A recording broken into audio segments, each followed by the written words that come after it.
Os hobbies são subestimados pelas pessoas e ao mesmo tempo muito pouco compreendidos. Nesse mundo tão caótico, com milhões de informações, IAs, tecnologias, redes sociais, ter um hobby pode ser a solução para você viver um mundo com mais paz.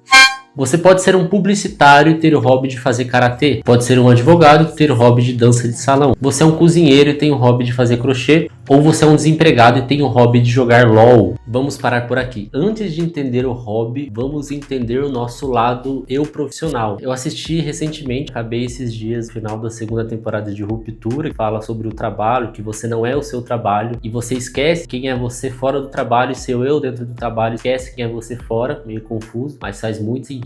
E a sociedade que a gente tá vende muito essa ideia de nós somos nosso trabalho, assim, nós somos ele e ele é de fato quem nós somos. Tira ele e a gente não é nada. Talvez, às vezes, pode fazer sentido, assim, tem o filme que eu sempre cito aqui, que é o Whiplash. O personagem principal, ele é tão viciado e quer ter tanto sucesso na bateria e ele tem um professor que tem métodos não tradicionais, mas pega tanto no pé dele, que é que ele evolua tanto, que ele vive pra isso. Ele termina seu namoro, ele se afasta dos amigos só pra viver da bateria. Então, talvez essa seja uma metáfora de um extremo de viver pro trabalho, mas que, se pensando, o trabalho que ele tá fazendo não é um trabalho operacional mecânico, que ele foi obrigado, assim, como se for pensar no aquele filme do Charlie Chaplin, que ele é um operário e ele está repetindo processos. Não, é um trabalho que ele larga tudo e isso não é saudável, mas que ele ama, que ele tem a paixão por esse trabalho, como se fosse ele o trabalho uma coisa só, é algo que ele não se vê sem. Então, pensando dessa forma, isso é meio honrável, eu diria, assim, não que seja totalmente saudável, mas você se dedicar a algo que você ama de paixão e se entregar totalmente, pode ser bom. Pensa nas maiores figuras do mundo, eles às vezes não trabalharam 7 horas das 9 às 5, não trabalhou final de semana. Se eles fizessem isso, talvez não tivessem o sucesso, não sei. Mas é importante entender essa parte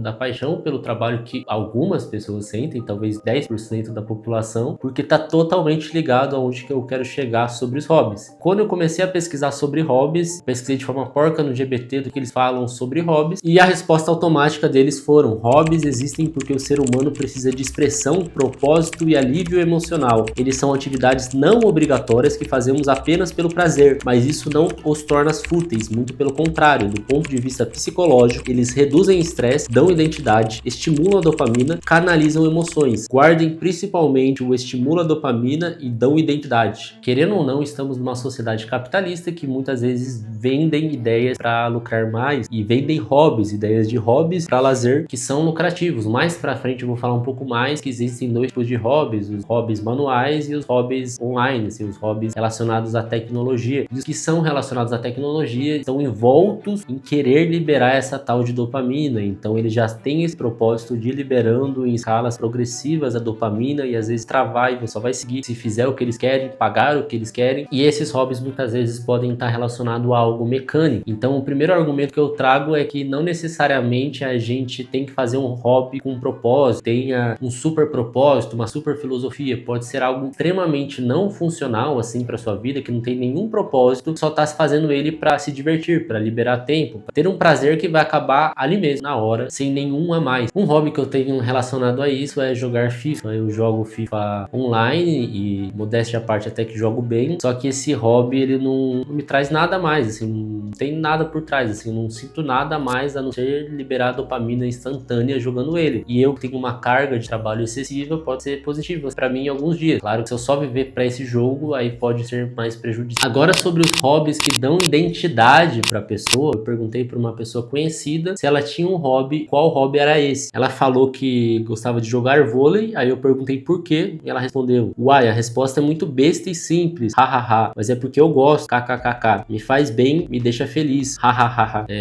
Percebe que esse hobby tem um quê a mais do que simplesmente eu jogar um FIFA e esquecer a partida que eu joguei 10 minutos depois. Você praticar o vôlei ali dá uma sensação de preenchimento muito maior, assim, você sente parte de um grupo, você quer estar ali, você preenche não só a dopamina barata, mas talvez algo a mais ali, que filosoficamente pode ser tipo sua alma, você se sente muito mais bem com isso. Só que tem uma questão, quando você encontra um hobby que muitas vezes é manual, raramente vai ser esse virtual, mas que você se identifica muito a ponto de querer se aprofundar nele, assim, por exemplo, você se apaixonou por Kung Fu, e aí começou a estudar Kung Fu, começou a fazer Kung Fu todo dia, pensar em Kung Fu a maior parte do tempo, meio que você deixou de utilizar ele apenas como um hobby supérfluo e ele começou a ser algo a mais. Então existe uma palavra, tá entre o hobby e o profissional, tá nessa linha tênue, que é quando você começa a encarar esse hobby como algo mais profundo para a sua vida, como parte de você. Tira ele, tirou 20, 30% da sua vida toda. E isso significa que ele pode ser uma filosofia de vida, mas não necessariamente você vai querer ser um professor de Kung Fu. Você simplesmente só quer viver isso intensamente. E aí que eu acho que o hobby encontra o seu lugar mais poderoso e genuíno. Você se aprofunda nele de uma forma muito mais intensa, porque uma coisa é, claro, a gente está nessa sociedade que a gente tem a liberdade de fazer aula do que a gente quiser. Fazer aula de dança, fazer aula de crossfit, no dia seguinte você faz uma aula de violão, no outro dia você faz uma aula de violino, de balé, de desenho, pode fazer o que você quiser. Mas é diferente você ter vários hobbyzinhos assim, você vai fazendo uma aula e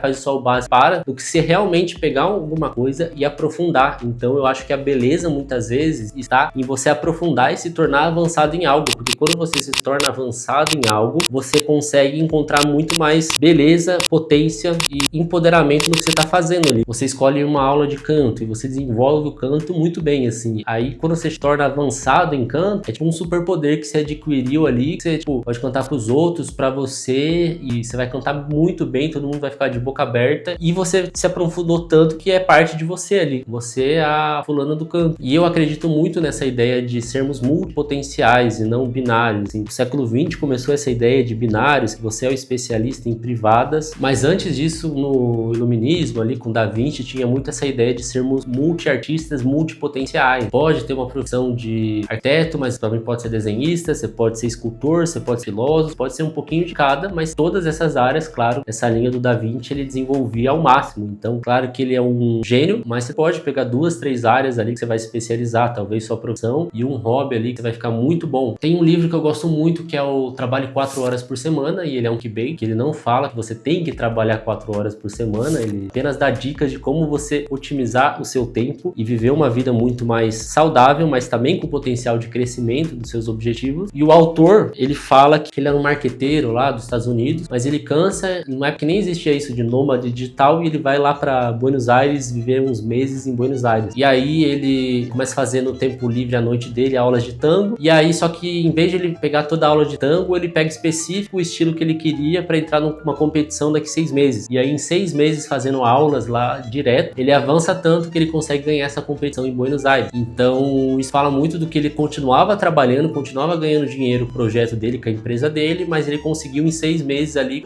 se desenvolver no tango, ganhar uma competição. Isso é fascinante. E aí voltando para aquela ideia do começo sobre os hobbies online e os hobbies manuais, os dois são válidos, claro, mas você focar em um hobby manual pode ser muito mais proveitoso, que eles foram criados antes dos algoritmos. E o que isso significa? Que eles não foram criados que nem um jogo de celular, que eles foram criados para cada fase você sentir mais vontade de continuar, comprar um boneco, comprar uma roupa ali e ficar viciado. Eles foram criados de uma forma muito mais orgânica, ou seja, você vai tocar um violão, você vai fazer uma luta, vai fazer uma dança, tem todo um processo que ele é mais lento, muitas vezes não é nem tão lucrativo assim para esse mundo, mas ele faz sentido ser mais lento. A luta, que é 10 anos para você tirar a faixa preta, mas os aprendizados e a profundidade que você vai chegar nesses hobbies manuais vai ser fantástico. Se você chegou até aqui, comenta abaixo qual hobby você tem. Se você gostou desse vídeo, curte esse vídeo, se inscreva no canal para ele chegar a cada vez mais pessoas.